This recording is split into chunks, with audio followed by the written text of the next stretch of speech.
ओम शांति। आज की हमारी अव्यक्त वाणी है 5 जून 1977। अलौकिक जीवन का कर्तव्य ही है विकारी को निर्विकारी बनाना। मुरली की शुरुआत करने से पहले हम बाबा का आह्वान करेंगे। मैं छोटा सा बिंदु देखे स्वयं को परम धाम में, सामने ज्ञान सूर्य शिव बाबा, सुप्रीम शिक्षक, सुप्रीम सतगुरु, बीटे बाबा, आपका विच आपका दिल से आह्वान करने के आ जाइए बाबा इस तरह पर। हम बच्चों को आप समान बनाने के लिए, जो आपके गुण, आपके कर्तव्य हैं, जो आपके संस्कार हैं, वही संस्कार हमारे भीतर भरने के लिए आ जाइए मेरे मीठे बाबा। आपका एक एक बच्चा आपका इंतजार कर रहा है। मैं बाबा का हाथ थामे आ जाती हूँ सूक्ष्मता। स्वयं ब्रह्मा बाप मेरे सम्मुख खड़े हैं। शिव बाबा ज्ञान उनके प्रकृति के बीच विराजमान होकर मुझे दृष्टि दे रहे हैं। महसूस कर रही हूँ अलौकिक दृष्टि। और मेरे बाबा मेरा हाथ थामे इसी लाइट और माइट को फैलाते हुए हम एक साथ आ रहे हैं नीचे हिस्ट्री हॉल पे, सारे आदि रत्नों के साथ पहुंच जाती हूँ मैं और बैठ जाती हूँ बाबा के सम्मुख, जहाँ मम्मा पापा सारे आदि रत्न विराजमान। बाबा एक एक बच्चे को दृष्टि दे रहा है।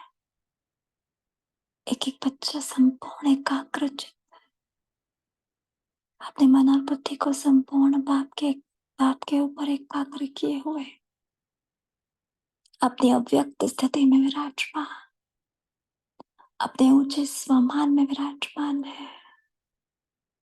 सुनते हैं आज बाबा के व्यक्त।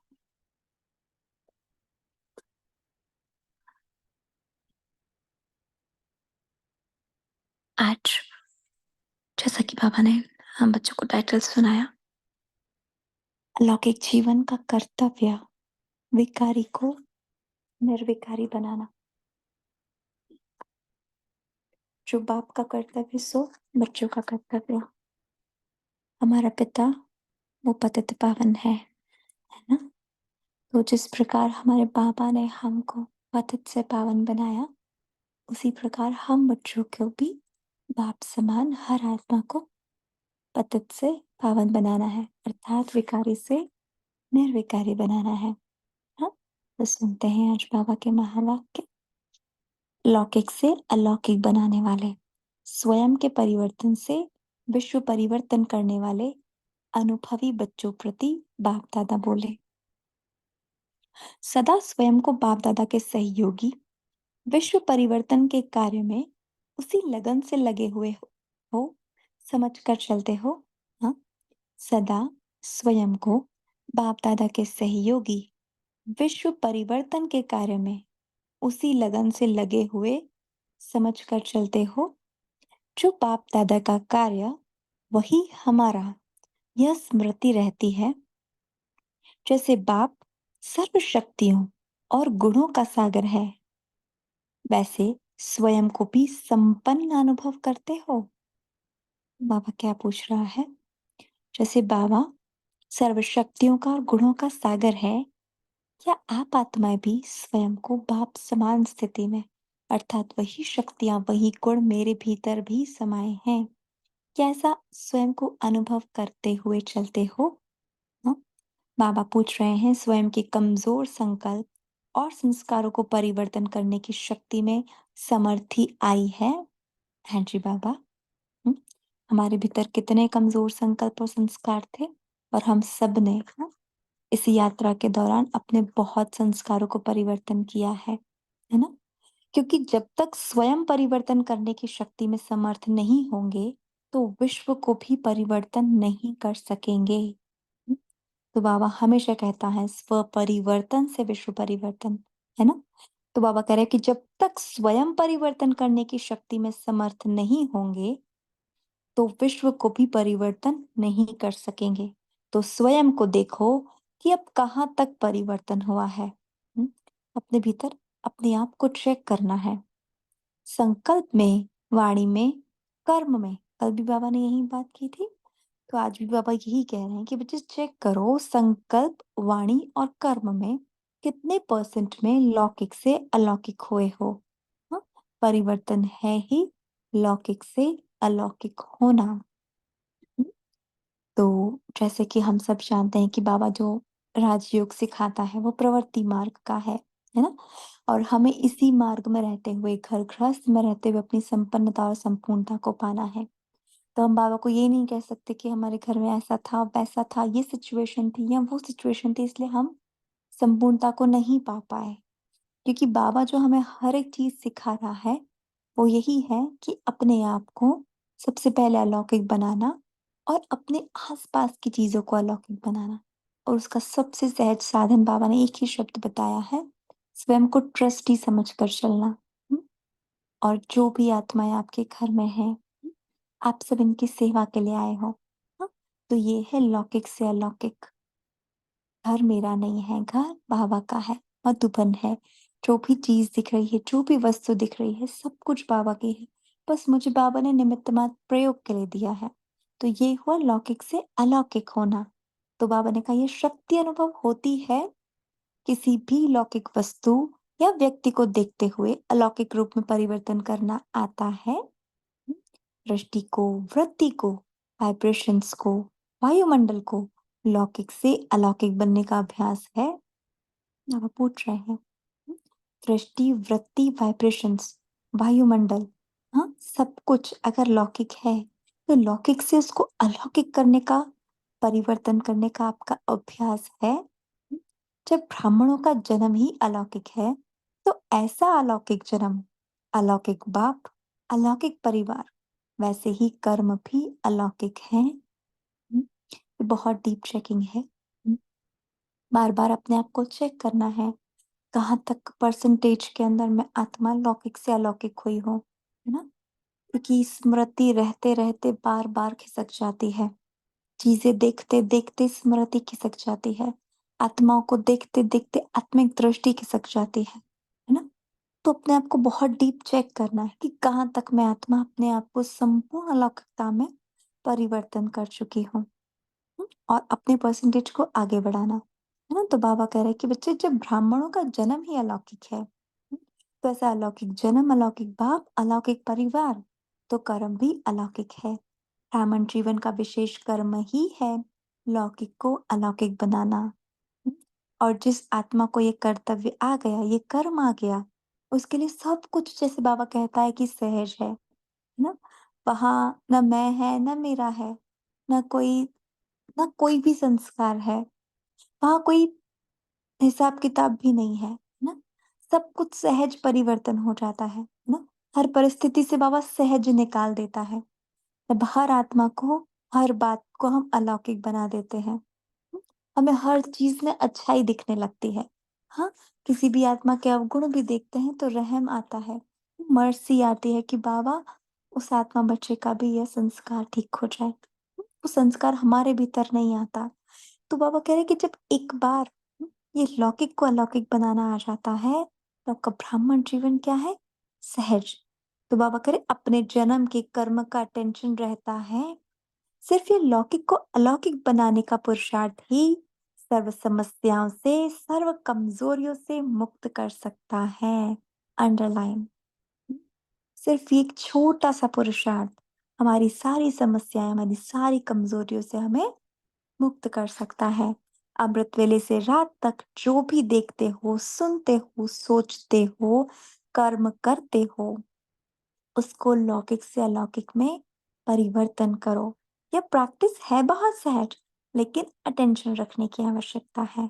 जैसे शरीर की क्रिया, खाना, पीना, चलना स्वतः ही सहज रीति करते रहते हो, तो शरीर की क्रियाओं के साथ साथ आत्मा का मार्ग, आत्मा का भोजन, आत्मा का पुरुषार्थ अर्थात चलना, आत्मा का सैर, आत्मा रूप का देखना, आत्मा रूप का सोचना क्या है, ये साथ साथ करते चलो। हाँ, माना बाबा सिखा रहे हैं। हाँ, जैसे आप शरीर की क्रियाएं करते हो, उसी प्रकार क्या करना है। जैसे खाना खाते हैं, तो शरीर के लिए खाना खा रहे हैं, तो साथ साथ आत्मा को भी भोजन देना है। अगर जल ले रहे हैं, तो आत्मा को भी ज्ञान का जल देना है। चल रहे हैं, तो आत्मा को भी सैर कराना है। तो बाबा कह रहे जो भी आप कर्म शरीर के द्वारा कर रहे हो, वो सब कुछ आत्मिक रूप में परिवर्तन कर दो। आत्मा का सैर, आत्मा रूप का चलना, देखना, बोलना, सोचना, सब कुछ साथ साथ करते चलो, तो लौकिक से अलौकिक जीवन सहज अनुभव करेंगे। किसी भी लौकिक व्यवहार को निमित्त मात्र करते हुए अपने लौकिक कार्य का आकर्षण व बोझ अपनी तरफ खींचेगा नहीं, है ना। फिर ये बार बार कंप्लेन नहीं आएगी। हाँ, किसी भी हमारे संबंध संपर्क में आने वाली जो भी आत्माएं हैं, कभी किसी की कंप्लेंट नहीं आएगी फिर। हाँ, ऐसा अनुभव करेंगे जैसे लौकिक कार्य करते हुए अलौकिक कार्य का अलौकिक कार्य के कारण डबल कमाई का अनुभव होगा। लौकिक कार्य करते हुए भी अलौकिक कार्य के कारण डबल कमाई का अनुभव होगा। अलौकिक स्वरूप है ही ट्रस्टी। ट्रस्टी बनकर कार्य करने से क्या होगा, कैसे होगा, यह बोझ समाप्त हो जाता है। अलौकिक स्वरूप अर्थात कमल पुष्प समान, कैसा भी तमोगुणी वातावरण होगा, वाइब्रेशन होगा, लेकिन सदा कमल समान। कमल को कभी भी सागर की बूंद टच नहीं करती, न्यारा प्यारा रहता है। उसी प्रकार हम आत्माएं भी अगर कमल पुष्प समान न्यारी प्यारी हैं, तो चाहे कहीं पर भी हो, हाँ, किसी भी परिस्थिति में हो, किसी भी वाइब्रेशंस, किसी भी वातावरण में हो, लेकिन वो तमोगुणी वाइब्रेशंस हमारे ऊपर कभी असर नहीं डालेंगे। लौकिक कीचड़ में रहते भी न्यारे अर्थात आकर्षण से परे और सदा बाप के प्यारे अनुभव करेंगे, है ना। लौकिक कीचड़ में रहते भी न्यारे अर्थात आकर्षण से परे और सदा बाप के प्यारे अनुभव करेंगे। किसी भी प्रकार के मायावी अर्थात विकारों के वशीभूत व्यक्ति के संपर्क से स्वयं वशीभूत नहीं होंगे, क्योंकि अपना अलौकिक कार्य सदा स्मृति में रहेगा कि वशीभूत आत्माओं को बंधन युक्त से बंधन मुक्त बनाना है, विकारी से निर्विकारी बनाना है, अर्थात लौकिक से अलौकिक बनाना है। यही अलौकिक जीवन का हमारा कार्य अर्थात कर्तव्य है।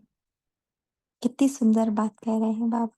हाँ, जहां पर भी हम रहते हैं, हाँ, अगर मैं आत्मा अलौकिकता में स्थित हूँ, मेरी स्थिति अलौकिक है, तो सदा क्या रहेगा, ये जो वशीभूत आत्माएं हैं, उन्हें भी बंधन मुक्त बनाना है, उन्हें भी निर्विकारी बनाना है। हाँ, तो सदा हमारी शुभ भावना शुभकामना उनके प्रति बहेगी, है ना। तो बाबा ने कहा वशीभूत आत्मा को छुड़ाने वाला स्वयं वशीभूत हो नहीं सकता। कितनी सुंदर बात है ना। मुझे तो उनको छुड़ाना है। हाँ, तो मैं किसी भी कार्य में फंस नहीं सकती। जब मुझे दूसरों को बंधन मुक्त बनाना है, तो मैं कैसे मुक्त, हाँ, मैं कैसे बंधन में बंध सकती हूँ। तो बाबा कह रहा है कि आपका कर्तव्य है, हाँ, बंधन युक्त से बंधन मुक्त बनाना। बाबा कह रहे हैं हम सब एक बाप की संतान रूहानी भाई हैं। ये अलौकिक दृष्टि की स्मृति रहने से देहधारी दृष्टि अर्थात लौकिक दृष्टि जिसके आधार से विकारों की उत्पत्ति होती है, वह बीज ही समाप्त हो जाता है।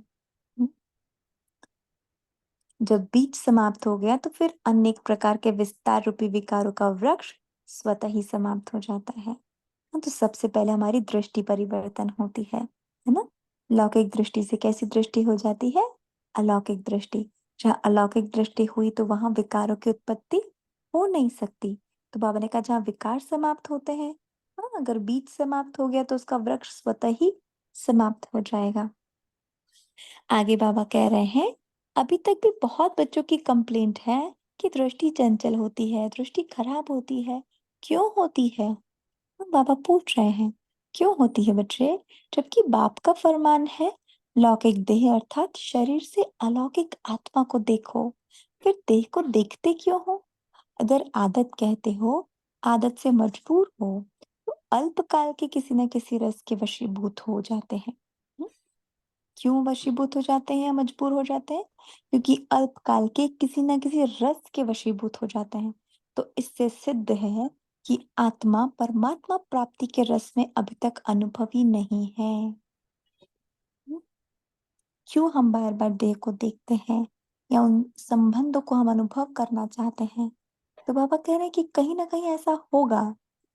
आप चेक करना कि उस संबंध से हमें कोई रस या कोई प्राप्ति का अनुभव होता है। तो बाबा कह रहे हैं, अगर ऐसा है तो इसका सीधा सीधा अर्थ यह है कि आत्मा को परमात्मा से वो रस या उस संबंध की अनुभूति नहीं है।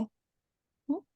तो परमात्मा प्राप्ति का रस और देहधारी कर्मेंद्रियों द्वारा अल्पकाल का प्राप्त हुआ रस, इसके महान अंतर का अनुभव नहीं किया है। अंडरलाइन करेंगे वो संबंध, हाँ, जब हम बाबा के साथ निभाते हैं, चाहे माता पिता का, चाहे साजन का, हाँ, चाहे सखा का, जब हम बाबा के साथ उस रस की अनुभूति करते हैं तो ऑटोमेटिकली वो रस हमें किसी और से लेने की इच्छा ही नहीं होती। आत्मा की दृष्टि जाती ही नहीं कभी उन देहधारियों पे या संबंधों में, क्योंकि वो आत्मा भरपूर है, आत्मा संतुष्ट है ना? उसे जो चाहिए वो मिल गया तो मन भटकता नहीं है। तो बाबा कह रहे, बच्चे, अगर आपका मन कहीं ना कहीं जा रहा है तो इसका अर्थ है कि इसके महान अंतर को अभी तक आपने अनुभव नहीं किया है। जब अल्पकाल का कान का रस, मुख का रस, नैनों का रस, किसी भी कर्म इंद्रिय का रस आकर्षित करता है, उस समय इस महान अंतर के यंत्र को यूज करो। क्या कह रहे हैं बाबा? जब भी अल्पकाल का कोई रस, हाँ, चाहे कान का, कोई मुख का, चाहे नैनों का, किसी भी कर्म इंद्रिय का रस आकर्षित करता है, उस समय इस महान अंतर के यंत्र को यूज करो कि मेरा बाबा से मुझे क्या प्राप्ति हो रही है, मेरा बाबा मुझे क्या दे रहा है। हाँ, क्योंकि हमें सचिन भाई हमेशा एक लाइन जो बोलते हैं हमेशा मुझे याद रहती है, हाँ, सोल इज इनफाइनाइट। मतलब उस इनफाइनाइट को इनफाइनाइट ही तृप्त कर सकता है ना? इतना सागर को सागर ही तृप्त कर सकता है ना? तो आत्मा इतनी छोटी सी चीजों से कभी तृप्त नहीं हो सकते। इसलिए हम तरह से जन्मों से कभी तृप्त नहीं हुए, हम भक्ति मार्ग में भटकते रहे। तब जब स्वयं सागर हमें सब कुछ देने आया है, तब हमें भटकना समाप्त कर देना चाहिए ना? तो बाबा कह रहा है, बच्चे, पहले भी सुनाया था, जबकि अब जान गए हो कि देह का आकर्षण, देह की दृष्टि, देह द्वारा प्राप्त हुए ये रस सांप समान सदा काल के लिए खत्म करने वाला है। इस सांप का विष है ना कि आकर्षण करने वाला रस है। ये सांप का विष, बाबा ने कहा, ये सांप का विष है, न कि आकर्षण करने वाला रस, है ना? तो देहधारियों से जो हमें प्राप्ति होती, जो रस है ना, वो बाबा कह रहे हैं विष के समान है। क्यों बाबा इसे विष कह रहा है? क्योंकि आज नहीं तो कल यही आत्माएं कहीं ना कहीं वो दुख की, दुख का कारण बनेगी। और फिर तब हमें यह लगेगा, हाँ, कि मैंने अपना समय, हाँ, अपना समय, अपना संकल्प इन आत्माओं को दिया और मुझे इनसे कुछ नहीं मिला, जबकि बाबा से मुझे सब कुछ मिल रहा था। और फिर उस समय हमें रोना आएगा।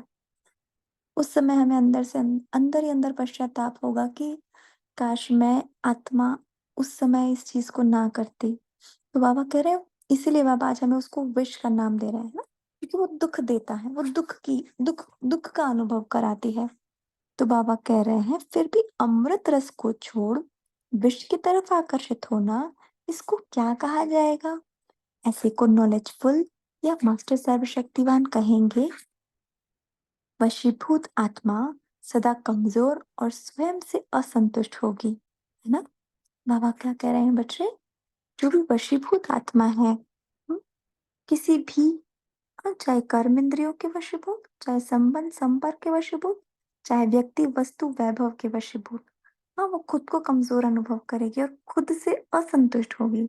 इसी कारण लौकिक को अलौकिक में परिवर्तन करो। और देखो मीठा बाबा, आज भी बाबा ने कितनी बार कहा कि बाबा वर्ल्ड सर्वेंट है ना? तो बाबा किस रीति अपने बच्चों को समझा रहा है कि बच्चे क्यों आपको परिवर्तन करना है। लौकिक में अलौकिक को क्यों परिवर्तन करना है। वो बाप है ना, तो बाप अपने बच्चों को कभी भी दुखी नहीं देख सकता। इसलिए बाबा कितनी मुरलियों से हमें बस एक ही बात समझा रहा है, बच्चे आप आत्मा हो, अपने को आत्मा देखो, दूसरों को आत्मा समझो। फिर बाबा आज कारण बता रहे कि बच्चे क्यों। हाँ, तो बाबा आज फिर से हमें अपना पहला पाठ पक्का करा रहा है ना। तो बाबा कह रहे हैं बच्चे पहला पाठ आत्मिक स्मृति का पक्का करो। आत्मा इस शरीर द्वारा किसको देखेगी। आत्मा आत्मा को देखेगी ना, कि शरीर को। आत्मा कर्म इंद्रियों द्वारा कर्म कर रही है, तो अन्य आत्माओं को भी कर्म करते देखते वो यह स्मृति रहेगी कि यह भी आत्मा कर्म कर रही है। ऐसे अलौकिक दृष्टि जिसको देखो आत्मा रूप में देखो। इस अभ्यास की कमी होने के कारण पाठ पक्का नहीं किया है। हम्म, तो सबसे पहला जो परिवर्तन है वो हमारी दृष्टि का परिवर्तन है ना। फिर आगे बाबा कह रहे हैं लेकिन औरों को पाठ पढ़ाने लग गए, इस कारण स्वयं प्रति अटेंशन कम रहता है, दूसरों के प्रति अटेंशन ज्यादा रहता है। स्वयं को देखने के कारण दूसरों को देखते हुए अलौकिक के बजाय लौकिक रूप दिखाई देता है ना। बाबा क्या कह रहे हैं, बच्चे दूसरों को तो हम सिखाते हैं, दूसरों को तो हम कहते हैं, लेकिन खुद के प्रति अटेंशन कम रहता है। दूसरों के प्रति अटेंशन ज्यादा रहता है। स्वयं को देखने के कारण दूसरों को देखते हुए अलौकिक के बजाय लौकिक रूप दिखाई देता है। अपनी कमजोरियों को कम देखते हुए दूसरों की कमजोरियों को ज्यादा देखते हैं। अलौकिक वृत्ति द्वारा हर एक से शुभ भावना, कल्याण की भावना से संपर्क में आना। हाँ, कितनी सुंदर बात है।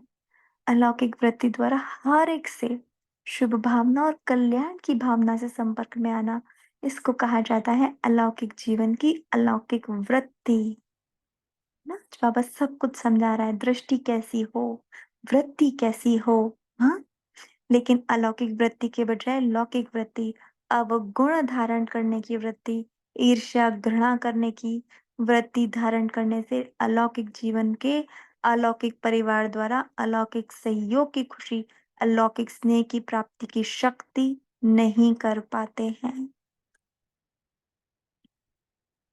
अब चेक इन करवा रहा है, चेक करते जाना है अपने आप को, है ना। इस कारण लौकिक वृत्ति को भी अलौकिक वृत्ति में परिवर्तन करो। पहले कहा लौकिक दृष्टि से अलौकिक दृष्टि, फिर बाबा ने समझाया लौकिक वृत्ति से अलौकिक वृत्ति। हर आत्मा को किस रूप से देखना है, शुभ भावना और कल्याण की भावना से। हर आत्मा के प्रति गुणग्राही दृष्टि हो, है ना। अब बाबा आगे कह रहा है,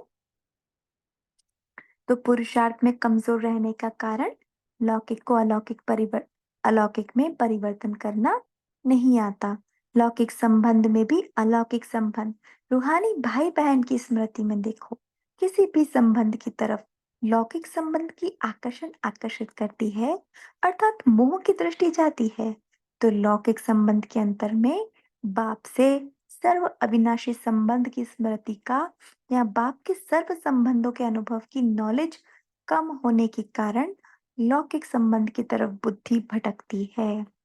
तो इस कंप्लेंट को भी बाबा आज समाप्त कर रहा है। हाँ? कि कहाँ कहाँ हमारी बुद्धि भटकती है और इसका कारण क्या है। वो संबंध बाबा से संपूर्ण रूप से निभाया नहीं, तो इसलिए कह रहे हैं बच्चे। हाँ, फिर लौकिक संबंध की तरफ से बुद्धि भटकती है क्योंकि बाबा के साथ जो संबंध है उसकी स्मृति, हाँ, उसकी स्मृति कम रहती है, उसका नॉलेज कम रहता है। तो बाबा कह रहे हैं बच्चे सर्व संबंधों के अनुभवी मूर्त बनो।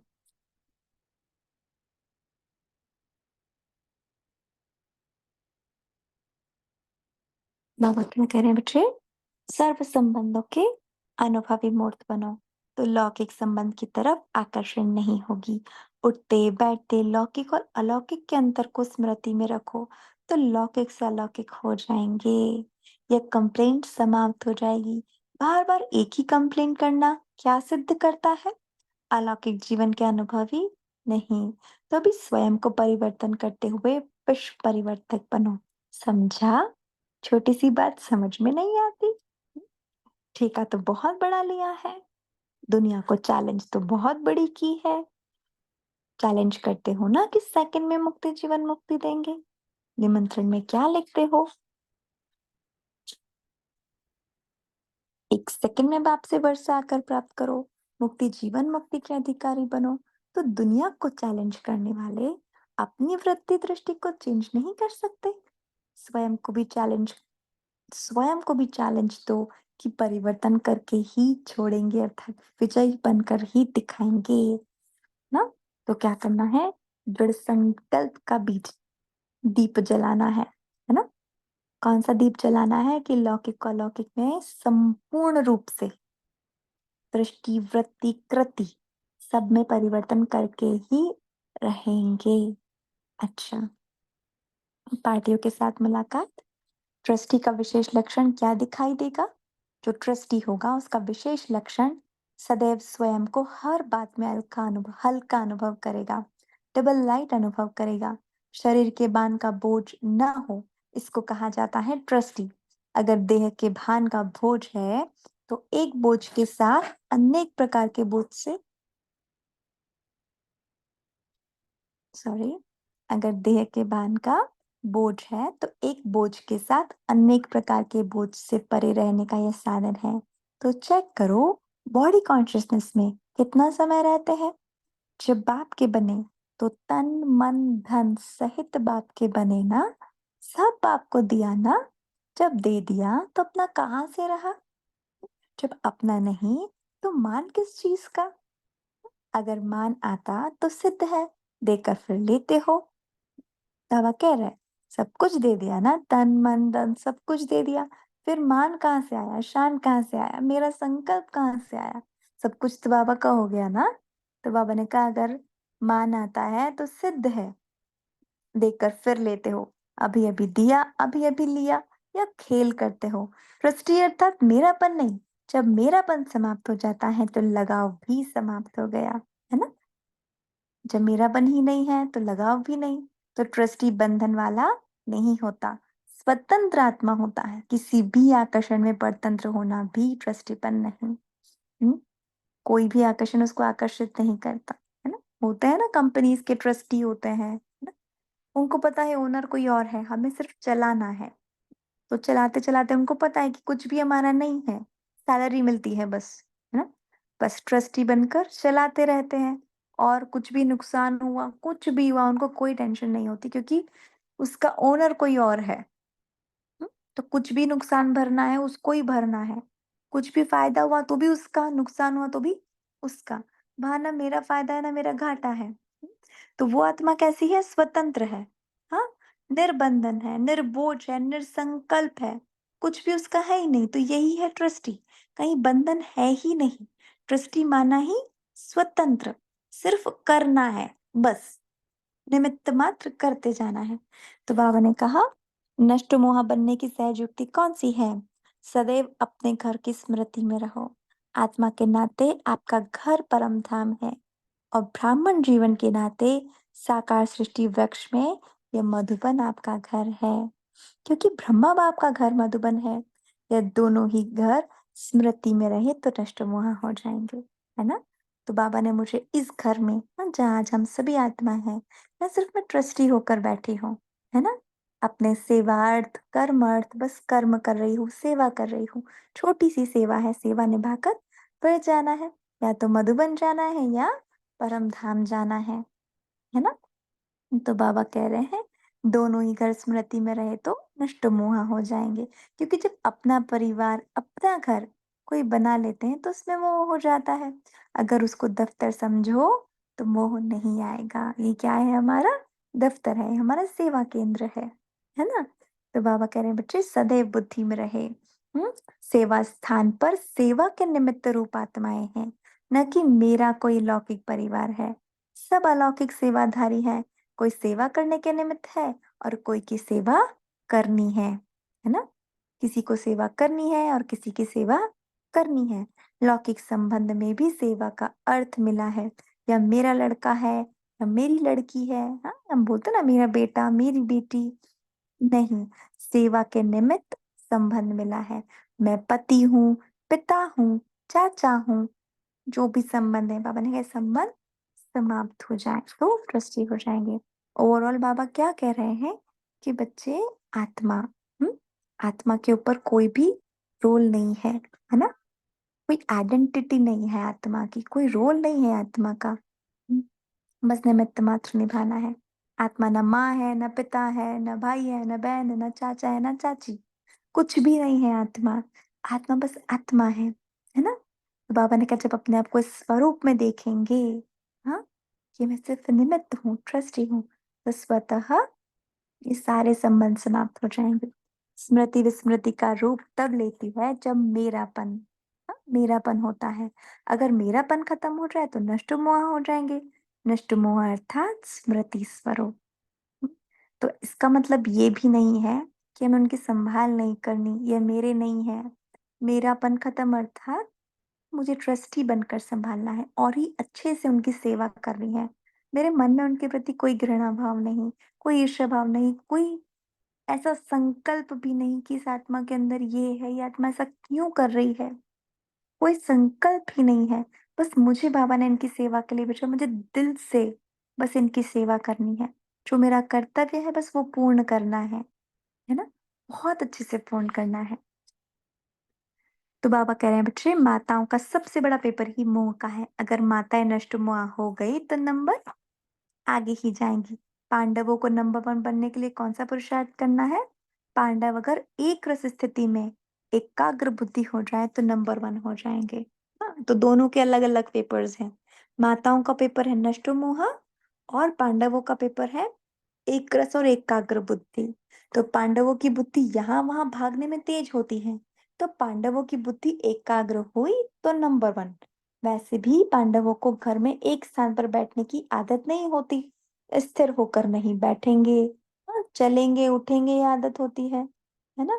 बुद्धि को भी भगाने की आदत पड़ जाती है, तो इसका असर बुद्धि पर भी आ जाता है। ऐसे तो नहीं समझते चक्रवर्ती बनना है तो यही चक्र लगा, सॉरी, बाबा क्या कह रहे हैं? ऐसे तो नहीं समझते कि चक्रवर्ती बनना है तो यही चक्र लगावे, या व्यर्थ चक्र नहीं लगाओ। बार बार बाबा क्या कह रहे हैं कि बच्चे बुद्धि को नहीं भटकाना है ना? यहाँ वहां बुद्धि भटकती रहे। हाँ, ऐसे ऐसे चक्रवर्ती नहीं बनना है। कौन सा चक्रधारी बनना है? स्वदर्शन चक्रधारी बनना है, पर दर्शन चक्रधारी नहीं बनना। और ये बात खाली पांडवों पर लागू नहीं होती, हम आत्माओं पर भी लागू होती है ना? माताओं को भी स्थिर होकर बैठने की आदत नहीं होती, बार बार इधर उधर सबको जाने की आदत। बुद्धि भी पूरा टाइम भागती रहती है ना? सुबह क्या बनाए, दिन को क्या बनाए, रात को क्या बनाए, हाँ, निरंतर बुद्धि चलती रहती है। कुछ कुछ कुछ कुछ करते रहेंगे, कुछ सोचते रहेंगे, हाँ। तो बाबा ये हम सब के लिए कह रहा है, तो हमें क्या करना है? व्यर्थ का चक्र समाप्त करके स्वदर्शन चक्रधारी बनना है, ना कि परदर्शन चक्रधारी। तो बाबा कह रहे हैं बच्चे, सभी अपने नए जीवन अर्थात ब्राह्मण जीवन के ऊंचे से ऊंचे नशे में रहते हो। सबसे ऊंचा जीवन है ब्राह्मण जीवन, हाँ, इस बात का नशा सबको है ना? तो बाबा कह रहे हैं बच्चे, नया जन्म है, ऊंच से ऊंचा ब्राह्मण जन्म है। आज बाबा ने क्या कहा साकार मुरली में? ब्राह्मण चोटी, देवताओं से भी ऊंच, हाँ, स्वयं भगवान बाप जिसका साथी, हाँ, वो ब्राह्मण आत्माएं हम है ना? तो बाबा कह रहे हैं बच्चे, हाँ, नया जन्म है, ऊंच से ऊंचा ब्राह्मण जन्म है, जिसको अलौकिक जन्म कहा जाता है। तो नशा रहता है ऊंचे से ऊंची आत्माओं का संकल्प, कर्म, सब ऊंचा, साधारण नहीं।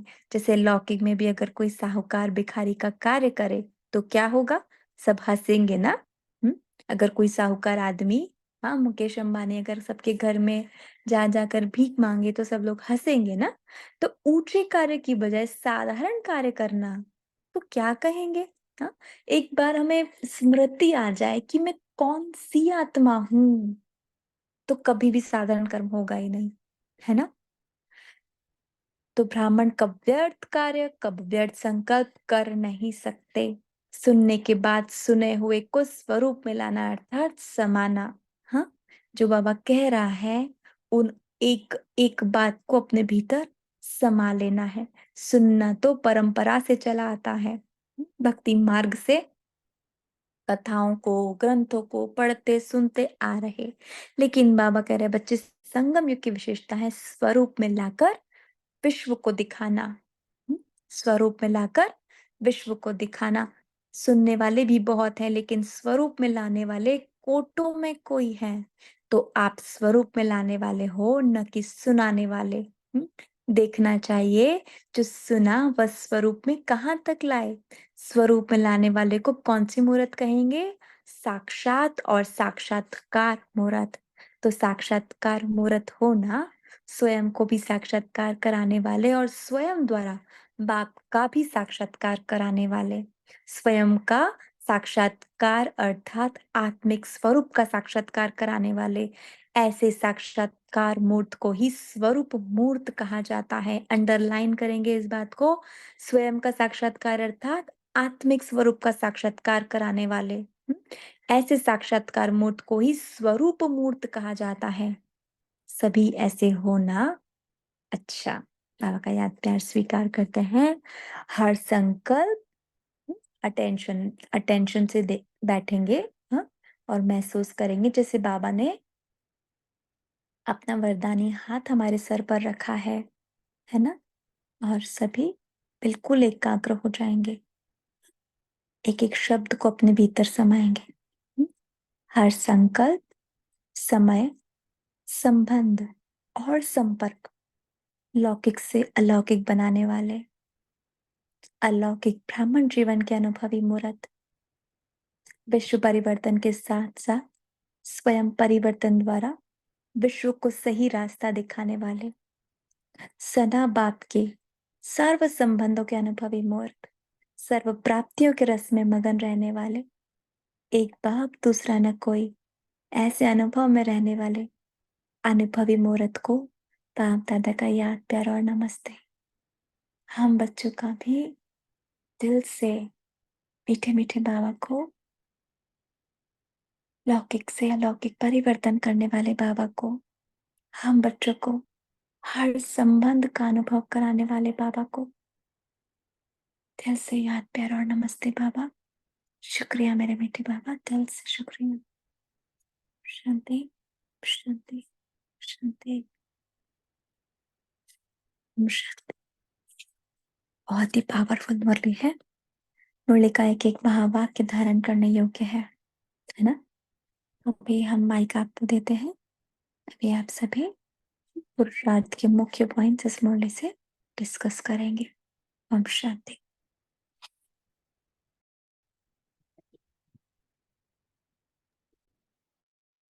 ओम शांति। बाबा ने कहा कि बाबा का कार्य वही हमारा कार्य है। यह स्मृति रहती है, बाबा पूछ रहा है कि जो बाबा का कार्य वही हमारा कार्य है। बाबा के वह स्मृति रहती है जैसे बाप सर्व शक्ति और गुणों के सागर है। बाबा सर्व शक्ति और सर्व गुणों के सागर है। वैसे स्वयं को भी संपन्न अनुभव करते हो। स्वयं के कमजोर संकल्प और औरों को और संस्कारों को परिवर्तन करने की शक्ति में समर्थी आई है। क्योंकि जब तक स्वयं परिवर्तन करने की शक्ति में समर्थी नहीं होंगे तो विश्व के परिवर्तन नहीं कर सकेंगे। तो बाबा ने बहुत अच्छी बात बताई। जब तक हम अपने आप को परिवर्तन नहीं कर सकेंगे तो विश्व परिवर्तन हम कैसे कर सकेंगे। हम अपना परिवर्तन करेंगे तभी विश्व को परिवर्तन कर सकेंगे और तभी विश्व परिवर्तन होगा ही। तो स्वयं को देखो कि अब कहाँ तक परिवर्तन हुआ है। संकल्प में, वाणी में, कर्म में कितने परसेंट लौकिक से अलौकिक हुए हो। तो परिवर्तन है ही लौकिक में अलौकिक होना। यह शक्ति अनुभव हो। बाबा ने कहा यह शक्ति अनुभव हो। ओम शांति।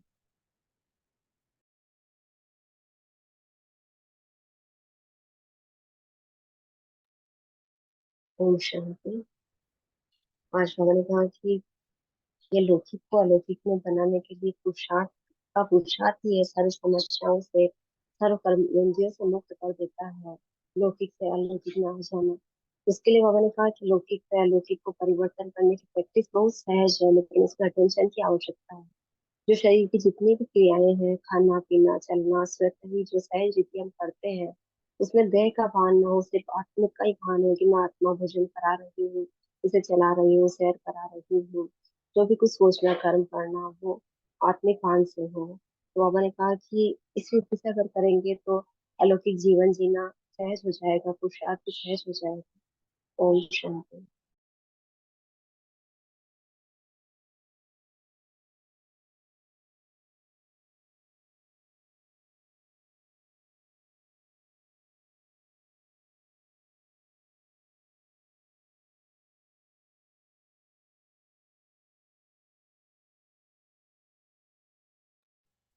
फिर जल्दी जल्दी अपना माइक ऑन कर।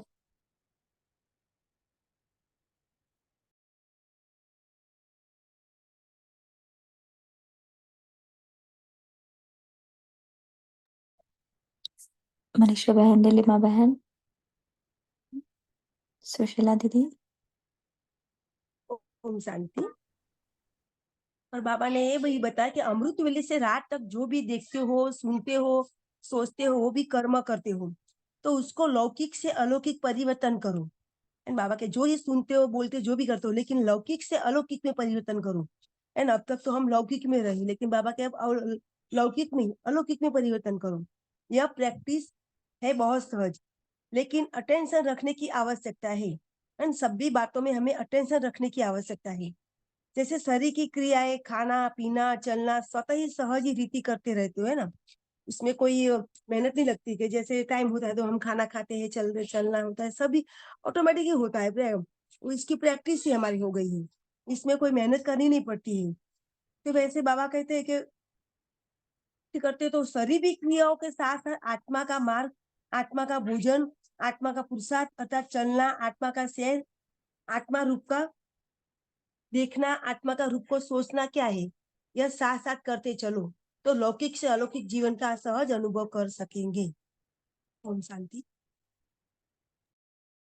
ओम शांति। बाबा ने कहा अलौकिक स्वरूप मानव कमल पुष्प समान। हमारे आसपास कैसा भी तमोग्री वातावरण हो, वाइब्रेशन हो, लेकिन हम कैसे रहे, सदा कमल फूल समान रहना है। बाबा ने कहा है उनके हम कीचड़ में फंसने वाले नहीं, कमल फूल नहीं है।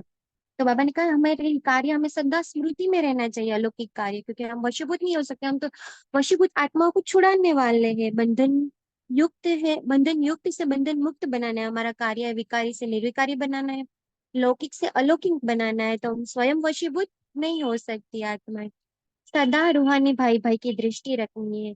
दृष्टि से बाबा ने कहा है वृत्ति वृत्ति परिवर्तन करनी। ओम शांति।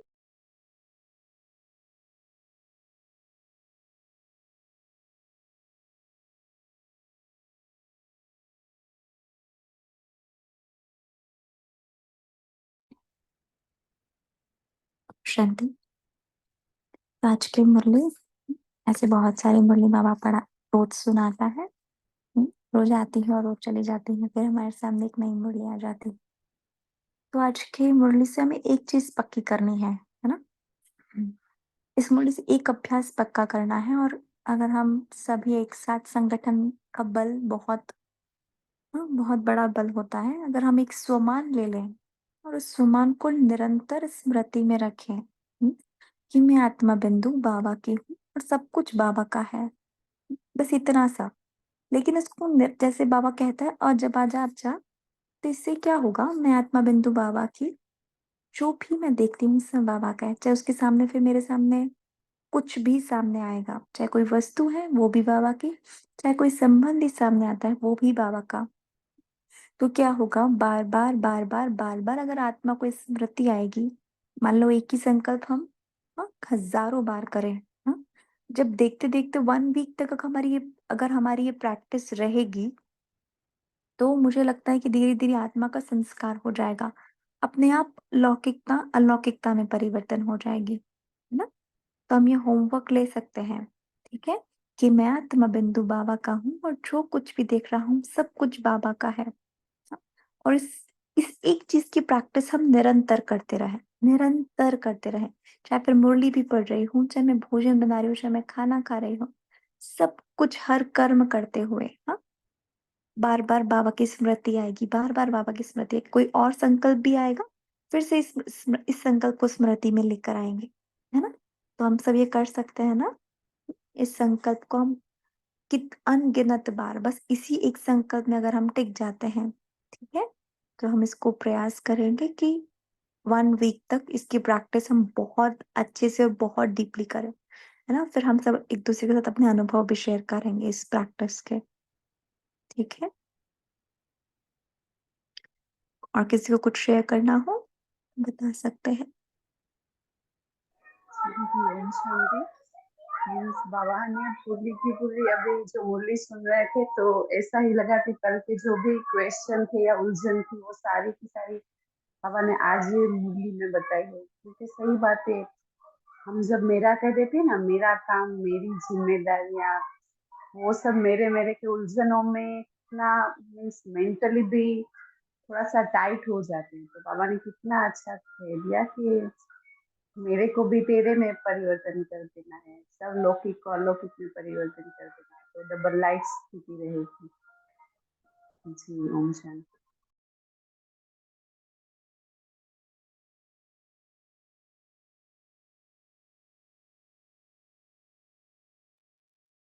और कोई? शीतल बहन, किसी को कुछ कहना है?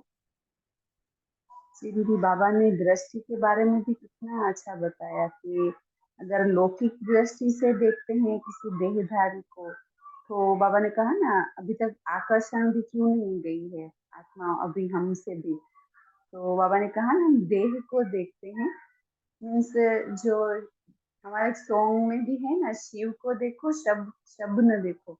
तो देखो इस तरह से बाबा ने भी कहा ना, हम अभी तक उनको आत्मा नहीं देख रहे हैं, इसीलिए ही अभी तक मेरा है। अभी आत्मा देखेंगे तो एकदम से वो स्मृति आ जाएगी, चाहे बच्चा हो या कोई भी रिलेशन हो। आत्मिक स्थिति से तो हम सब भाई भाई हैं, एक परमात्मा की संतान है। तो ना किसी से ज्यादा आकर्षण रहेगी, ना किसी से कुछ ज्यादा कंप्लेंट्स रहेगी, ना एक्सपेक्टेशन रहेगी। तो ये एकदम से ऐसा लग रहा था कि सब क्वेश्चन के आंसर बहुत अच्छी रीति से बाबा ने इसमें दिए। जी ओम आत्मिक शांति। दृष्टि से जब हम आत्मिक दृष्टि से देखते हैं तो ऑटोमेटिकली रहम का भाव उत्पन्न होता है ना। कंप्लेंट समाप्त करके शुभ भावना शुभ कामना निकलती है, और बाबा की पढ़ाई ही इस पर है ना। बाबा आया ही इसलिए हम बच्चों को विश्व कल्याणकारी अपने समान बनाने के लिए। अगर एक पाठ पक्का हो जाता है आत्मा का, तो बाबा जो पूरा राजयोग सिखा रहा है और जिसके लिए बाबा इतना समय हमें दे रहा है, वो सब कुछ सहज हो जाएगा। बस एक एक ही बात है ना, सबको आत्मा रूप से देखना। अच्छा जी, ओम शांति। सबका बहुत बहुत शुक्रिया, मीठे बाबा का दिल से शुक्रिया बाबा, बहुत बहुत शुक्रिया। ओम शांति, शांति, शांति।